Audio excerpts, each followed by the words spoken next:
अब आपको और बाकी तहरीक इंसाफ वालों को मैं एक चीज़ याद करा दूं प्रोग्राम ख़त्म करने से पहले। बिल्कुल आपका हक है और बिल्कुल चादर और चार दीवारी जो है उसकी पासदारी होनी चाहिए और उसकी प्रोटेक्शन होनी चाहिए।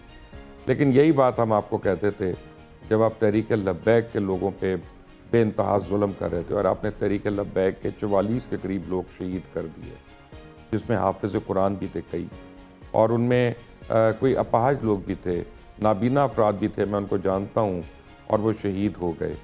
और वो तो नामूस रसालत की बात कर रहे थे, वो कुछ जमहूरियत की बात भी नहीं कर रहे थे। और उनको ऊपर आपने ये इल्ज़ामात लगा दिए कि वो रॉ के एजेंट्स हैं। तो एक बात याद रखें, मैं आपको उस वक्त भी कहता था, आप लोगों ने मेरा भी प्रोग्राम बैन किया टीवी से, यूट्यूब के ऊपर आपने मुझे बैन लगवाया, मुझे फ़ोन्स करवाए, कड़ियाँ दिलवाई कि मत तहरीक लब्बैक के लिए कवरेज करो। तो अगर आप उस वक्त ये कुछ ना करते तो शायद आपके लिए भी आवाज़ें उठ